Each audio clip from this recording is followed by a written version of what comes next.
మా latest videos కోసం మా ఈ తెలుగు న్యూస్ ఛానల్ సబ్స్క్రైబ్ చేసి గంట సింబల్ యాక్టివేట్ చేసుకోండి.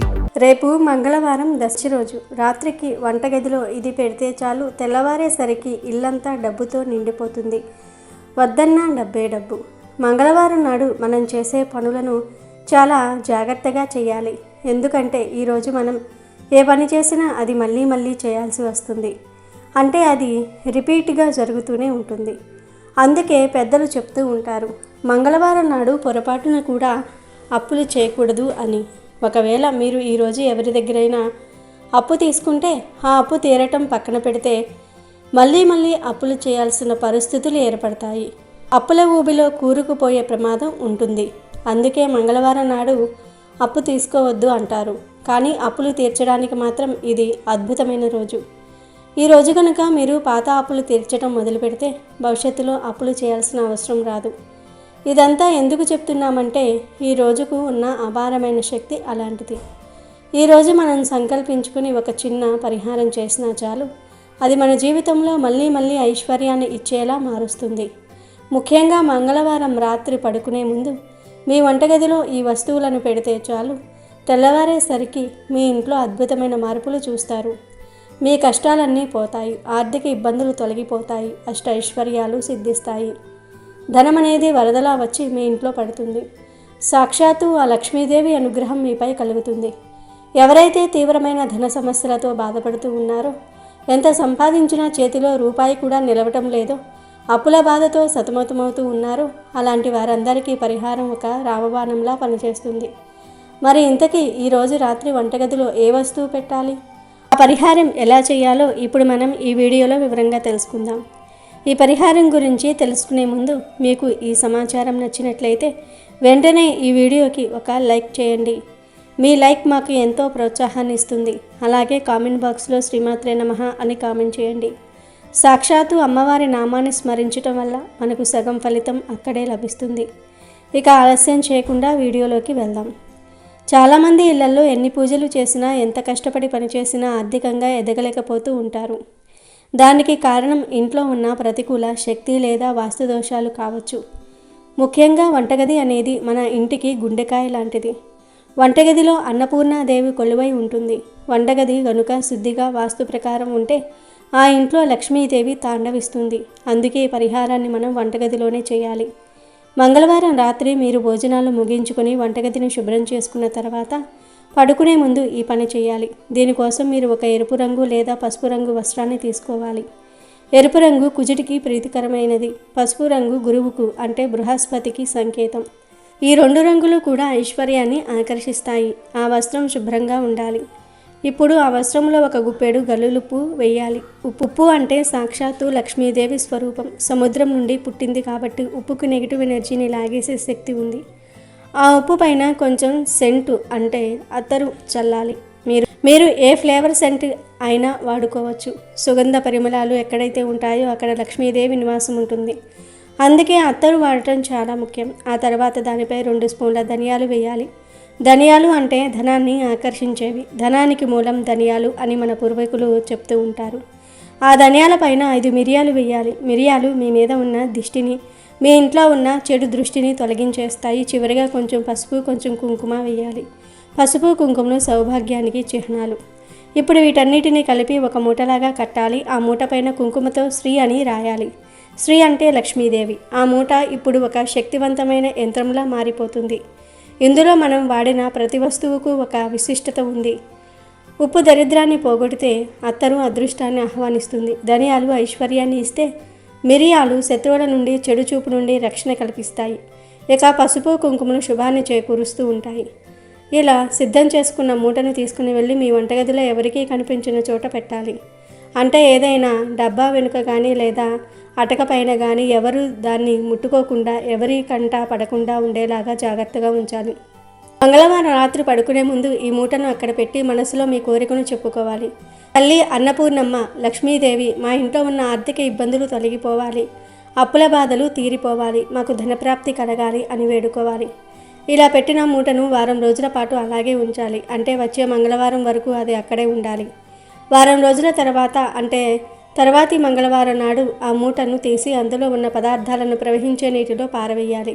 ఒకవేళ మీకు దగ్గరలో చెరువులు లేదా నదులు లేకపోతే ఎవరూ తొక్కని చోట కానీ లేదా ఏదైనా చెట్టు మొదట్లో కానీ వేసేయవచ్చు. కానీ ప్రవహించే నీటిలో వేయటం అత్యంత ఉత్తమం. ఎందుకంటే మీ కష్టాలన్నీ ఆ నీటితో పాటు కొట్టుకుపోతాయని దీని అర్థం. ఈ పరిహారం చేయటం వల్ల ఎంతటి కష్టాలైనా సరే ఈ వారం రోజుల్లోనే మీకు మార్పు కనిపిస్తుంది. ఆశ్చర్యంగా మీకు రావాల్సిన డబ్బులు వస్తాయి. అప్పులు తీరడానికి కొత్త మార్గాలు కనిపిస్తాయి. మీరు అపర కుబేరులుగా మారిపోయే అవకాశం ఉంటుంది. అయితే ఈ పరిహారంతో పాటు వంటగదిలో కొన్ని నియమాలను కూడా పాటించాలి. వంటగది ఎప్పుడూ చిందరవందరగా ఉండకూడదు. ముఖ్యంగా రాత్రిపూట ఎంగిలి గిన్నెలు షింకులో ఉంచకూడదు. ఎంగిలి గిన్నెలు రాత్రిపూట అలా వదిలేస్తే లక్ష్మీదేవి ఆ ఇంట్లో రాదు సరిగదా, ఉన్న లక్ష్మి కూడా వెళ్ళిపోతుంది. వంటగది ఎప్పుడూ తూర్పు లేదా ఆగ్నేయ దిశలో ఉంచటం వల్ల శుభప్రదం జరుగుతుంది. వంట చేసేటప్పుడు ఎప్పుడూ సంతోషంగా చేయాలి. ఏడుస్తూనో కోపంతోనో వంట చేస్తే ఆ పరిహారం తిన్నవారికి కూడా ప్రతికూల ఆలోచనలు వస్తాయి. అలాగే వంటగదిలో ఉన్న ఉప్పు డబ్బా కూడా ఎప్పుడూ నిండుగా ఉండాలి. ఉప్పు ఖాళీ అవ్వకముందే కొత్తది తెచ్చి పెట్టుకోవాలి. వీలైతే వంటగదిలో ఒక చిన్న లక్ష్మీదేవి ఫోటోను లేదా అన్నపూర్ణాదేవి ఫోటోను పెట్టుకుని రోజు పూజించుకుంటే ఇంకా చాలా మంచిది. ఈ చిన్న చిన్న మార్పులు మరియు మంగళవారం నాటి ఈ శక్తివంతమైన పరిహారం మీ జీవితాన్ని మలుపు తిప్పుతూ ఉంటుంది. నమ్మకంతో చేయండి, ఫలితం ఖచ్చితంగా ఉంటుంది. మీకున్న సమస్యలు ఏవైనా సరే ఈ పరిహారం ద్వారా తొలగిపోతాయి. ధన ప్రవాహం పెరుగుతుంది. ఇంట్లో సుఖశాంతులు నెలకొంటాయి. మంగళవారం రోజు చేసే ఈ పరిహారం వెనుక ఉన్న అంతరార్థం ఏమిటంటే, కుజుడు అంటే అగ్నితత్వానికి ప్రతీక. మన వంటగది కూడా అగ్నితో సంబంధం ఉన్న చోటు.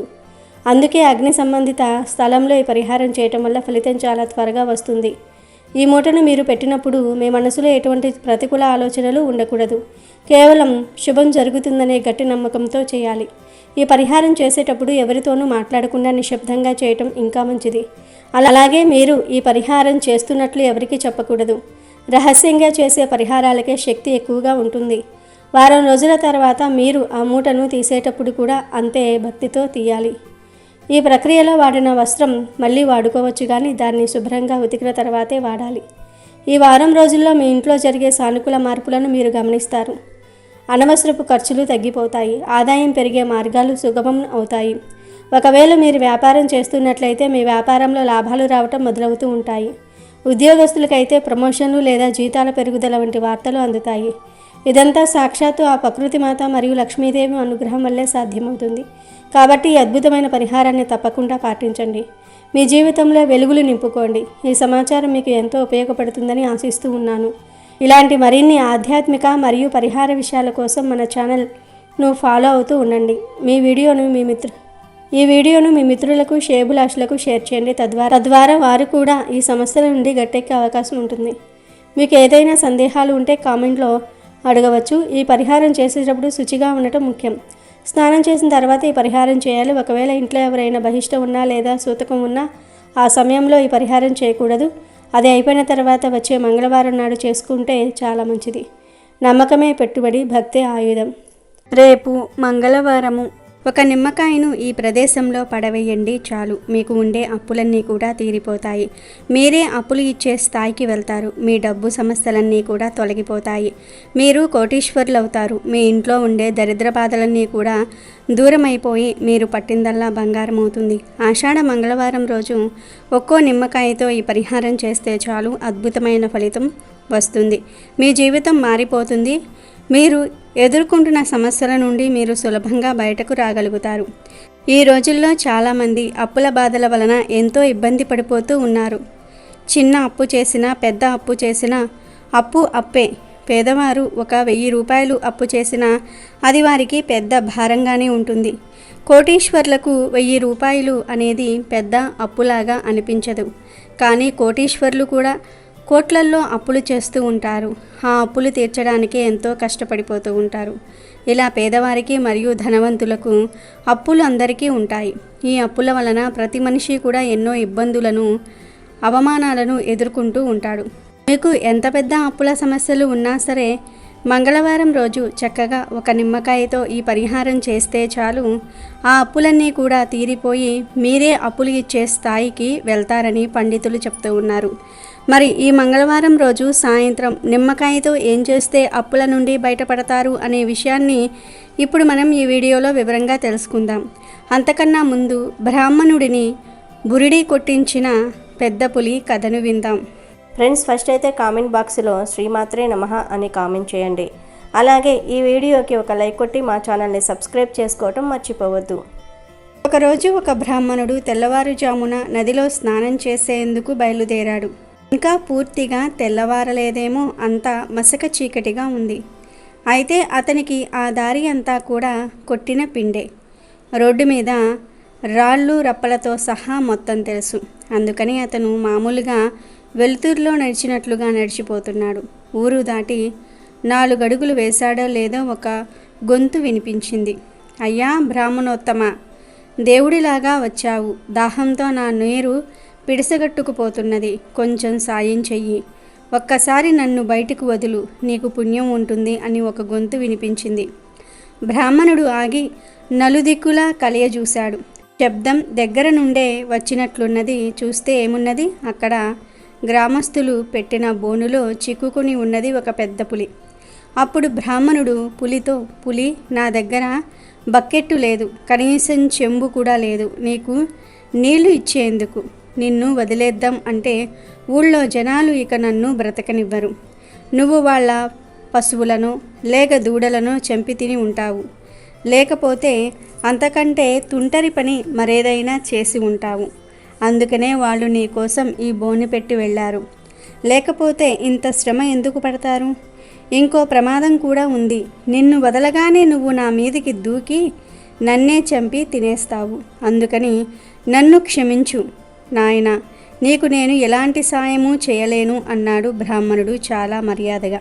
అప్పుడు పులి, అయ్యయ్యో అలా అనకు, ఒట్టి వేసుకొని చెప్తున్నాను. నేను ఊళ్ళో వాళ్ళ పశువును ఒక్కదాన్ని కూడా చంపలేదు. నిజం దేవునికి తెలుసు. అంతెందుకు, చూస్తూ ఉండు. నన్ను చూడగానే గ్రామస్తులంతా నివ్వెరపోయి, అయ్యో దీనితో మాకేం పని అని నన్ను విడిచిపెట్టేస్తారు. అందుకనే కదా నేను అంటున్నది, నువ్వు నన్ను కాసేపు విడిస్తే నేను అలా వెళ్ళి కాసిన్ని నీళ్లు త్రాగి మళ్ళీ వచ్చి ఈ బోనులోనే కూర్చుంటానని. ఇక నీ భయం అది పూర్తిగా నిరాధారమే. పరమ పవిత్రుడమైన ఒక బ్రాహ్మణుడిని, అందునా నాకు సాయం చేసిన వాడిని చంపడానికి నేనేమైనా అంత తెలివి తక్కువ దాన్నా? నా అంతరాత్మ మీద ప్రమాణం చేసి చెప్తున్నాను, నేను నీకు ఎలాంటి అపకారము చేయను. నన్ను కాపాడు. నీది జాలిగుండె. నీ కళ్ళ ముందే ఒక మూగ ప్రాణి నిష్కారణంగా దాహంతో చచ్చిపోతే నీ ఆత్మ క్షోభించదా? నన్ను ఒక్కసారి బయటికి రానియ్యి చాలు, నీ మేలు మరువను అన్నది పులి. ఆ సరికి బ్రాహ్మణుడు బాగా మెత్తబడ్డాడు. మళ్ళీ బోనులోనికి వెళ్ళి కూర్చుంటానని మాట ఇస్తున్నది కదా, పాపం నోరులేని ప్రాణి దాహంతో చచ్చిపోతున్నది. కాసింత సాయం చేస్తాను. కష్టాల్లో ఉన్న ప్రాణులకు సాయం చేయాలని శాస్త్రం కూడా చెప్తున్నది అనుకుని అతను వెళ్ళి మెల్లగా బోను తలుపుకున్న గడియ తీశాడు. అంతే, మరుక్షణం ధడేల్మని తలుపును నెట్టుకుని బయటకు దూకింది పులి. ఒక్క ఊదుటున బ్రాహ్మణుడి మీద పడి పంజాతో అతని గొంతును పట్టుకొని, హహహ, నువ్వు చాలా మంచి బ్రాహ్మణుడివే కావచ్చు కానీ అత్యంత మూర్ఖుడివి. అందుకనే నా చేతికి చిక్కావు. ఇప్పుడు చక్కగా దైవ ప్రార్థన చేసుకో చివరిసారి. ఎందుకంటే ఇంకాసేపట్లో నేను నిన్ను తినబోతున్నాను. నిజంగా నాకు ఇప్పుడు దాహమే కాదు, విపరీతమైన ఆకలి కూడా వేస్తున్నది అన్నది పళ్ళు నూరుతూ. బ్రాహ్మణుడికి ఆ క్షణంలో తను చేసినది ఎంత మూర్ఖపు పనో అర్థమైంది. కానీ మొండిగా పులితో, ఛీ, నువ్వు ఒక పులివేనా? అసలు ఇంత దిగజారిన పులిని నేను ఇంతవరకు ఎప్పుడూ చూడలేదు. ఇచ్చిన మాట మీద నిలబడలేని నువ్వు పులివి ఎట్లా అవుతావు అని అన్నాడు. పులి కొంచెం దిగి వచ్చినట్టు, మీ మనుషులందరూ మా జంతువుల్ని, చెట్లను ఎంత హింసిస్తున్నారో లెక్కలేదు. అందుకని మీలాంటి వాళ్ళను ఏం చేసినా పాపం లేదు. ఇది నా ఒక్కదాని అభిప్రాయమే అనుకునేవు. కానే కాదు, అందరూ ఇదే చెప్తారు. కావల్స్తే ఇటు వచ్చేవాళ్ళు ఎవరైనా 5గురిని అడిగే అవకాశం ఇస్తాను నీకు. అడిగి చూడు.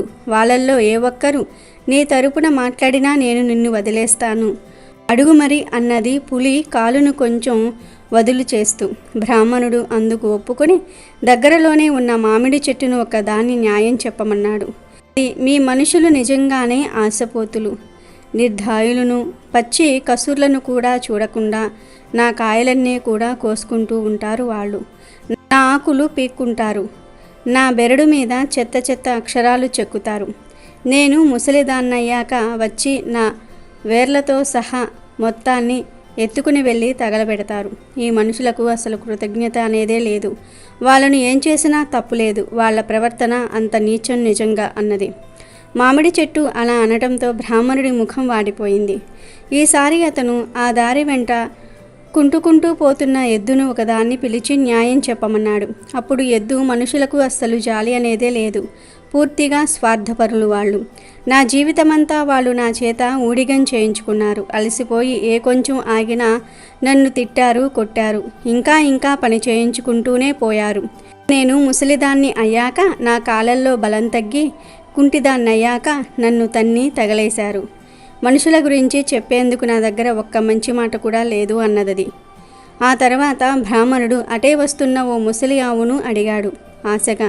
అది కూడా మనుషుల్ని బాగా తిట్టింది. వాళ్ళను ఏం చేసినా తప్పులేదు అన్నది.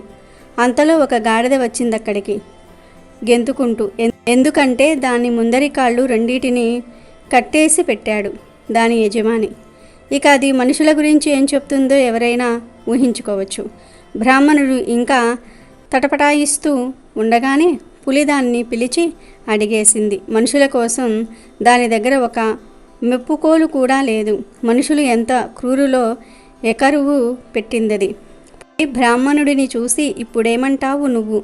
మీ మనుషులు మా పట్ల ఎంత నిర్దాక్ష్యం చూపిస్తున్నారో అర్థమైంది కదా. ఇక నేను నిన్ను తినవచ్చునా అన్నది. అంతలోనే తడుముకుంటూ వెళ్తున్న ముసలి నక్క ఒకటి దాన్ని కంటపడింది. సరే, నేను నీకు ఇంకో అవకాశం కూడా ఇచ్చేస్తాను. 5వ సాక్షి ఇటే వస్తున్నది. దాన్ని అడిగేస్తే నీ పని అయిపోతుంది. అడిగే దాన్ని అన్నది తొందర పెడుతూ. అప్పుడు బ్రాహ్మణుడి ఆశలన్నీ కూడా అడుగంటిపోయాయి. అయినా ఏం చేయగలడు పాపం. ఇదే చివరి అవకాశమాయే. నక్కని దగ్గరికి రమ్మని అరిచింది పులి. నక్క వచ్చింది, అడుగులో అడుగు వేసుకుంటూ. ముసలితనం వల్ల దానికి కళ్ళు సరిగ్గా కనిపించటం లేదు. అయినా అది చాలా తెలివైనది. పరిస్థితినంతా కూడా క్షణంలో ఆకలింపు చేసుకున్నది. మనిషి తరపున ఏం కొంచెం మాట్లాడినా పులికి కోపం వస్తుంది. అందుకని ఎవరికీ అసలు నిజం చెప్పే అవకాశం లేనే లేదు. అందుకని అది ఇలా అన్నది, మనుషుల కురుత్వాన్ని గురించి నేను కూడా చాలా చెప్తాను. అయితే అసలు ఇక్కడ ఏం జరుగుతుందో నన్ను ఓసారి అర్థం చేసుకొనివ్వండి. ముందు ముసలితనం కదా, నా మెదడు చురుకుగా ఉండటం లేదు. పైపెచ్చు నా చూపు కూడా సరిగ్గా ఆనటం లేదు ఇప్పుడు. అందుకని దయచేసి ఇక్కడేం జరుగుతుందో చెప్పండి మెల్లగా. ఆ పైన నేను అడిగే ప్రశ్నలు కొన్నిటికి ఓపికగా జవాబివ్వండి అని నక్కంది. ముందుగా బ్రాహ్మణుడు తను స్నానానికి వెళ్తున్న సంగతి, పులి పిలిస్తే బోను దగ్గరికి వెళ్ళిన సంగతి, దాని మీద జాలితో తను పులిని విడిపించిన సంగతి, ఇప్పుడు అది తననే తినేయాలని అనుకుంటున్న సంగతి చెప్పాడు. దానికి పులికి ఓపిక బాగా తగ్గిపోయింది.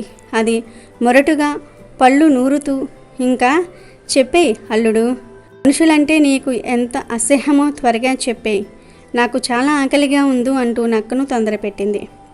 నక్క తల గోక్కున్నది. పులివైపుకు తిరిగి, మామ, నీకు కోపం కలిగించే మాటలేమీ అనను గాని ముందు నాతో సంగతి చెప్పాలి. నువ్వు నీ అంత పెద్ద జంతువు ఇంత చిన్న బోనులో ఎలా పడుతుంది? నిజానికి నువ్వు ఆ బోనులో ఉన్నావన్న సంగతే మింగుడు పడటం లేదు నాకు. ఓసారి చూపించు, ఒక్క క్షణం చాలు. నువ్వు అందులోకి ఎట్లా దూరావు? ఆ గడియ ఎట్లా పడింది అన్నది. పులికి ఓపిక నశించి కోపం వచ్చేసింది. నీ అంత ముసలి డొక్కును, ఇంత తెలివిలేని నక్కను నేను ఎన్నడూ చూడనే లేదు. నేను అందులో ఎలా దూరానో నీకెందుకు ఇప్పుడు? అయినా నీతో మాట్లాడితే మరింత ఆలస్యమవుతుంది తప్ప వేరే ప్రయోజనం ఏమీ ఉండదు. అందుకని చూపిస్తాను చూడు. బోను తలుపు తెరిచి ఉన్నది కదా, ఇట్లాగా నేను ఇట్లా వెళ్ళాను లోపలికి అని చటుక్కున బోనులోనికి దూరింది. ఇంకా దాని మాటలు పూర్తవగానే బోను తలుపు మూసుకుపోయింది. గడియ పడిపోయింది. మాటలన్నీ గొంతుకు అడ్డం పడటంతో పులి కాస్త బెత్తరపోయింది. అక్క నవ్వుతూ బ్రాహ్మణుడి వైపుకు తిరిగి, ఇప్పుడు పో స్వామి, నువ్వు పోయి నీ స్నానం కానివ్వు అన్నది. బ్రాహ్మణుడు నక్కకు ధన్యవాదాలు అర్పించుకుంటూ బ్రతుకు జీవుడా అని పరుగు పెట్టాడు. వీడియోలోకి వస్తే అప్పులకు సంబంధించిన ఎటువంటి పరిహారాలను అయినా సరే మంగళవారం రోజు చేసుకుంటే చాలా అద్భుతమైన ఫలితాలు కలుగుతాయి. కనుక ఈ మంగళవారం రోజు తప్పక ఈ నిమ్మకాయ పరిహారం చేసి చూడండి. చాలా మంచి ఫలితాలు వస్తాయి. నిమ్మకాయలకు మన అప్పులను, మన కష్టాలను తొలగించే శక్తి ఉంది. అంతేకాదు నెగిటివ్ ఎనర్జీని, దృష్టిని తొలగించే శక్తి కూడా ఉంది. అందుకే పరిహార శాస్త్రంలో నిమ్మకాయకు ఎంతో ప్రాధాన్యతను ఇచ్చారు. ఇటువంటి శక్తులు కలిగిన నిమ్మకాయతో ఈ పరిహారం చేసుకున్నాం కనుక దరిద్ర బాధలు, అప్పుల బాధలు, సమస్యలు పోతాయి. అసలు ఏం చేయాలి అంటే ఏమీ లేదు. ఈ మంగళవారం రోజు సాయంత్రం 4 నుండి 7 గంటల మధ్యలో ఒక మంచి నిమ్మకాయను తీసుకోండి. అంటే మచ్చలు లేకుండా ఫ్రెష్గా ఉన్న నిమ్మకాయలను తీసుకోండి. ఈ పరిహారాన్ని ఖచ్చితంగా సాయంత్రం 4 నుండి 7 గంటల మధ్యలో మాత్రమే చేయాలి. వేరే టైంలో చేయకూడదు. ముందుగా అయితే నిమ్మకాయను తీసుకొని దానిని అడ్డంగా 2 ముక్కలుగా కట్ చేయండి. తర్వాత 6 యాలకులను తీసుకోండి. ఆ 6 యాలకులను నిమ్మకాయ మధ్యలో గుచ్చేయండి. అంటే ఒక్కో నిమ్మకాయ మీద 3 యాలకులు గుచ్చి ఆ తర్వాత ఈ 2 నిమ్మకాయ ముక్కలకు సాంబ్రాణి ధూపం చూపించండి. ఇప్పుడు ఈ 2 నిమ్మకాయ ముక్కలను 2 చేతుల్లో పట్టుకొని మీ పూజ గదిలో ఇష్టదైవం ఫోటో ముందు నిలబడండి. దేవుడా, నాకు బాగా అప్పుల సమస్యలు ఉన్నాయి. అప్పుల వాళ్ళు ఇబ్బంది పెడుతూ ఉన్నారు. నా అప్పులు తీరేలాగా చూడు దేవుడా. నేను కూడా అందరిలాగా సంతోషంగా ఉండేలాగా చూడు దేవుడా. కుదిరితే నేను కూడా అప్పులిచ్చే స్థాయికి ఎదిగేలాగా చూడు దేవుడా అని మీ సంకల్పం చెప్పుకోండి. తరువాత ఈ 2 నిమ్మకాయ ముక్కలను తీసుకుని వెళ్ళి 2-3 రోడ్లు కలిసే చోట పడవేయండి. ఎవరికంటా పడకుండా పడవేయండి. ఇలా మొత్తం 3 మంగళవారాలు వరుసగా చేస్తే ఖచ్చితంగా మీకు ఉన్న అప్పులు తీరిపోతాయి. కాబట్టి మీరు కూడా మంగళవారం రోజు సాయంత్రం నిమ్మకాయతో ఈ పరిహారం చేసి అప్పుల బాధల నుండి బయటపడి ఆనందంగా జీవించండి. అమెజాన్లో బెస్ట్ డిస్కౌంట్స్ కోసం వీడియో డిస్క్రిప్షన్లో లింకు ఉంది, చూడండి. అలాగే మా టెలిగ్రామ్ ఛానల్ సబ్స్క్రైబ్ చేసుకోండి.